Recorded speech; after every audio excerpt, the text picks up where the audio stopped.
Je représente le club, mais on est nombreux et j'insiste, c'est vrai que c'est un club, sa particularité, c'est que ce n'est pas qu'un club de réseau et vraiment où on travaille. Donc on est tous les acteurs de la chaîne de valeur des Smart Grid et on peut se retrouver entre concurrents, partenaires, fournisseurs. Et c'est ça qui fait toute la valeur de notre travail, c'est qu'il y a vraiment cette expertise en commun. Et je pense que c'est vraiment ça la caractéristique et le plus important du club. Alors le guide fait partie de toute une série de livrables.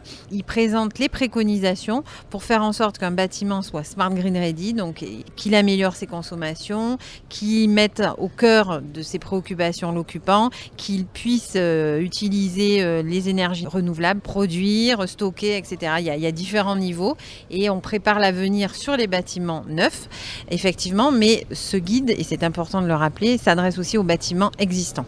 Et à qui s'adresse ce guide? Alors, il s'adresse aux membres du bâtir, donc les promoteurs, effectivement, parce que c'est important que ces recommandations soient bien prises en amont, mais aussi aux exploitants, aux donneurs d'ordre, à tous les acteurs qui veulent faire partie de cette aventure. Alors dans ce guide, vous distinguez 3 niveaux de bâtiments. Quel est l'intérêt de cette classification? Alors, c'est parce qu'on voit qu'on peut faire 3 niveaux technologiques. Voilà.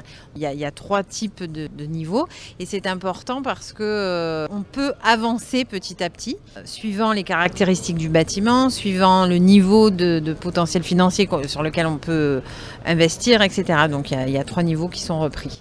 Ce guide notamment sera une aide précieuse pour les opérateurs qui vont intervenir dans le quartier Nice Méridien qui a mis les Smart Grid au cœur de son développement. Tout à fait. En tout cas, ce guide a été fait pour eux, donc on espère qu'ils vont vraiment l'utiliser parce que si eux ne font pas le pas, ça ne marchera jamais.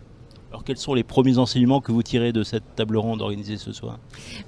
Je trouve qu'on a beaucoup parlé, et c'est ce qui m'intéresse, de technologie, mais on se rend bien compte, lorsqu'on entend parler tous les acteurs, que sans un homme derrière, sans un homme qui exploite, sans un homme qui y vit, si on ne prend pas en compte l'aspect humain, quelle que soit la solution technologique, ça ne marchera pas.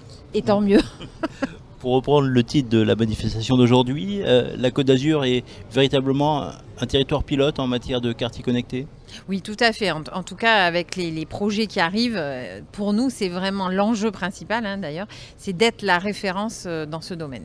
Le projet FlexGrid est particulièrement important, il va donner un nouveau coup de fouet à la Côte d'Azur? On espère, alors c'est la Côte d'Azur et tout le territoire de la région PACA, on l'espère sincèrement. Maintenant, moi je ne fais pas partie des projets, de la labellisation des projets, mais on l'espère en tout cas.